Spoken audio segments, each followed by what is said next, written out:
Today, my friends, is finally the day I've been waiting on for so long. Today, we are gonna plant some orchard trees and some bushes and like brambles and all that kind of stuff. But it's Earth Day, woo!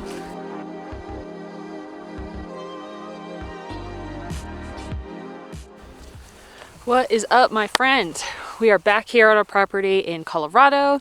Super exciting. We got back about a week ago, and since then we have essentially only had days of extremely windy, gusty weather, and it was beautiful. It was like 60 degrees, beautiful spring weather, and then we got hit with the cold front and we've been dealing with like 10 degrees. Luckily today, Earth Day, it has finally calmed down on the wind front, which I'm super excited about. It's also sunny unexpectedly, and it's actually making it the perfect day to plant our orchard trees. So we got back on Sunday, and a couple of days later on Wednesday, our trees were delivered. I ordered these all the way back in, I want to say September, for this year's harvest, and they finally came, all of them in a box, which is crazy. So I've just been waiting for the wind to calm down and it to be warm enough to, well, it's not for the trees, it's actually for me. I wanted it to be warm enough for me to get outside and plant them. Super exciting. First of all, here is the list of all the trees that I'm going to be planting. The first step before I came out here was making sure that I had my game plan. So I did have a plan that I drew up when we planted the other trees that you see here. I don't know where that went. I don't know. I live in an RV and I still managed to lose things. So I redrew it based on the list of trees that I knew were already planted and what we would be getting today. And I have paired them out with the swales and berms that we have dug.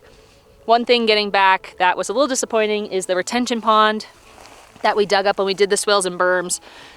I don't know if it did anything. And I think that disappointment comes more from the fact that apparently, according to the locals that we've talked to while we've been here, it was an extremely, extremely dry winter.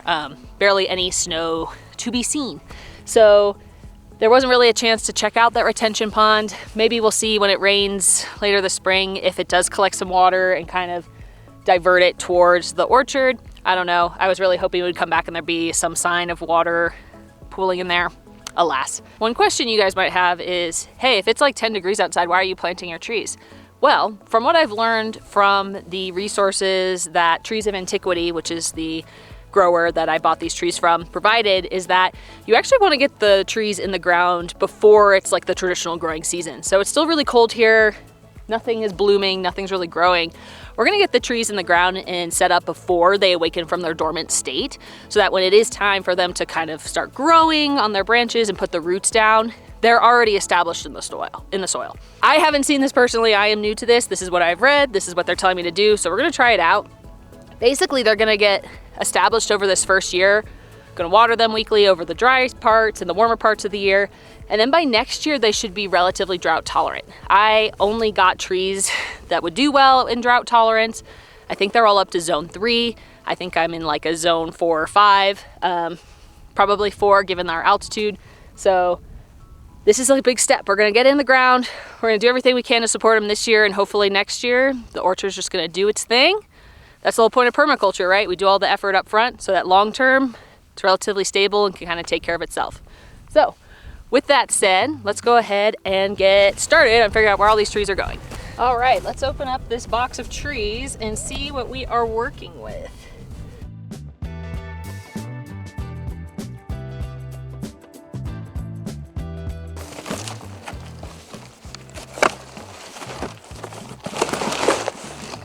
All righty. Woo! That's a lot of trees. This is awesome. So I'm going to hopefully get these undone. Do not have a knife, which is probably dumb. So I might need to go get a knife. Let's see here.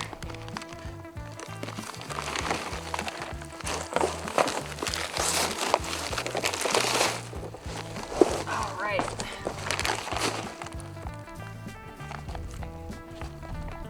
It's really cool to see my name on these.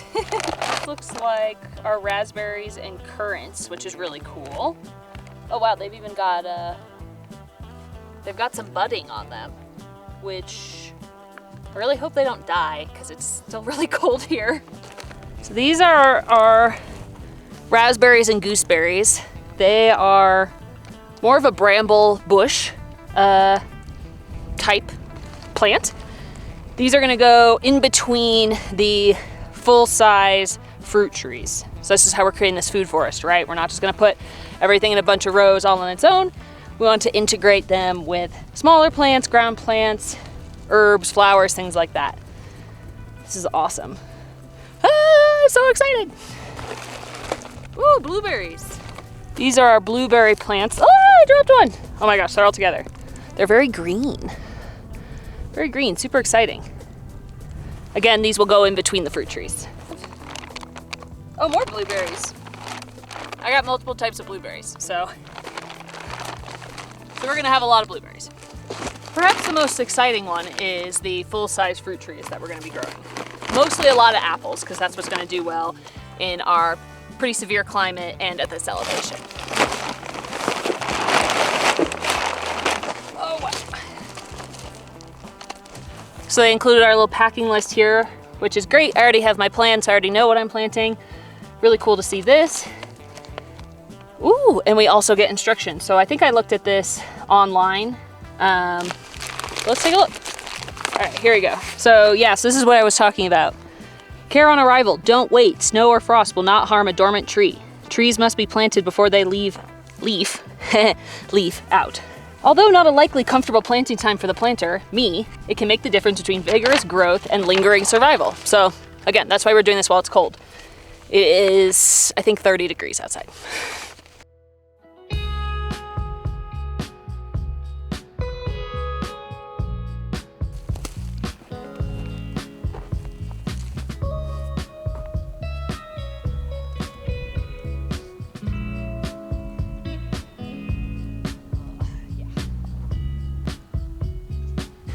My plan didn't really account for all the like bushes and brambles and stuff, the berries. So if it looks like I'm confused, I'm just trying to put everything together and space them out according to the directions.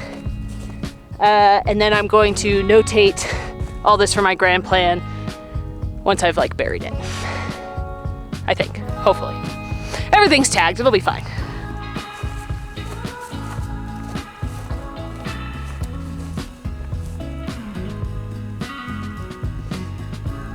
Now it's time to plant some trees. So, according to the planting instructions, we want to dig a hole about the size of the root ball for the full-size trees, and we want the soil to be about 2 to 3 inches below the graft line. This is what it says. For the blueberries specifically, it says to dig them about 1 foot down and make sure they're going to be well irrigated.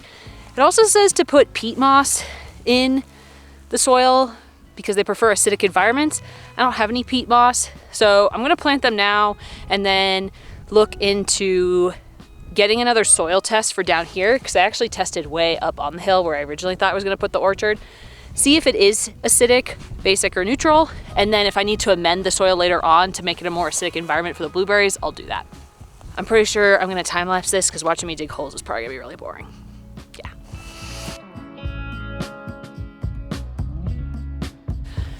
Okay, that's like a CrossFit workout. You guys heard of functional fitness? That's what this is. I got the depths in because the wind's starting to pick up a little bit. Instead of doing all the holes and then going back and doing the compost and mulch, I'm going to be less efficient, and after each row I'll go and put the compost in and mulch just so they're not laying down for as long. It probably doesn't matter, but it'll make me feel better. So I'm gonna grab some compost and mulch, do that, and then we'll get to the other planting areas.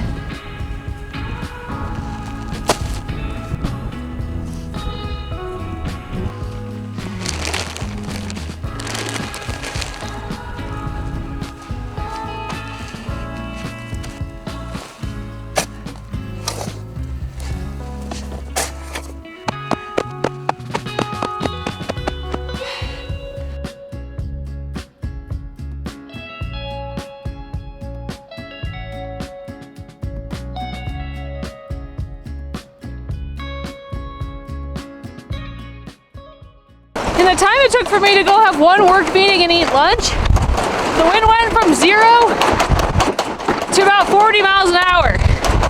gonna try and contain our stuff that's blowing away and then hopefully finish planting the last row of trees. It's gonna be a lot harder now. I also don't know if you're gonna be able to hear me. Yay! For everyone thinks this is so cool and Brian and I are really great. It's days like today when we're fighting the wind, that's not cool and it's not fun. Just remember, social media and YouTube are a lie. There's a lot of times I'm just really frustrated. But we keep going. That's the important part. I think the wind's a little calmer down here. All right, let's get to work. Okay, had some lunch. I think I can do this last one. I'm gonna mulch the trees that we planted in the fall. And then basically it's time to clean up. There's actually a couple more things to do. So let's actually just get started with this.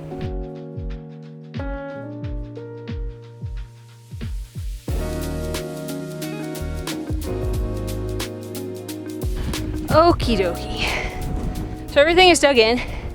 Very excited. It means I don't have to use my shovel anymore. Honestly, I'm really tired. If I didn't have a meeting when I took a break when I did, I still probably would have needed to take a break because I forgot to count how many trees and stuff that I planted, but I feel like it's like 15. Yeah, like I said, CrossFit workout, functional fitness. The last thing I'm gonna do is I'm gonna try and even out the trees that I planted before. They're kind of mounded up, which is really what you do if you're in a wet area because you want the moisture to roll away from the roots. The roots don't get waterlogged. Because of where we're located, we have the opposite problem. So I'm gonna try and actually make it more level. When we get to the spring where I need to start watering them, I'll probably try and actually create like a dip around the roots so water pools there. But that's a problem for another time. Let's even some soil out, let us get the last of the mulch going, and then we will be done. So see how this is uneven? The berm is uneven. I think I talked about it in a previous video. I didn't actually end up cutting these swales into the incline as well as I wanted to, so they are uneven. With the wind, the tree has become uneven. I'm gonna just try and level this out so when it comes time for watering, it'll be a little more flat.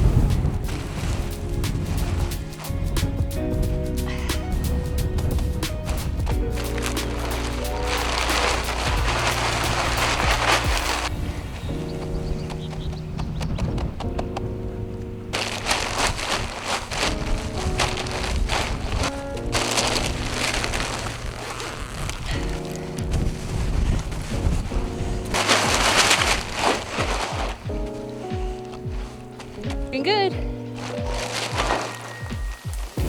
Oh, it's nice when the wind isn't blowing as hard. I think we're done. I'm really tired, but I'm also very excited. So we got our trees dug in. We added compost into the soil as we buried them. I have mulched them. They need to be watered, but I don't know if we're gonna do that by hand or just kind of hope that the elements provide. And this is just to get them in the ground. This is not starting our irrigation journey, things like that. So there'll be a later video in the spring once it starts to warm up and the trees start to put out leaves. I have to figure out a solution to irrigate this because we don't have a well yet.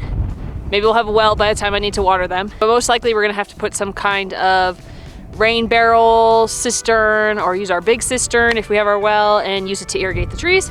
Just for this first year. It doesn't have to be every year, which is really nice, unless you have super dry weather. Another goal of mine is actually, you can tell I just mulched. You can tell I just mulched around the trees. Ideally, I would love to mulch the whole berm. Just mulch is expensive, you know. Got other things to do. I got a house to build. I can't spend all my money on mulch, not merch. So this is a lot of fun, as hard as it was, and it's just really exciting to get this going. We didn't really follow the permaculture guideline of waiting a year before, you know, planting and figuring out where to put things, but I still think this is going to be fruitful. Stay tuned, because yeah, we've got irrigation to figure out for our food forest here, our orchard, and eventually whenever it decides to warm up, we will also be doing our vegetable garden, so stay tuned for that.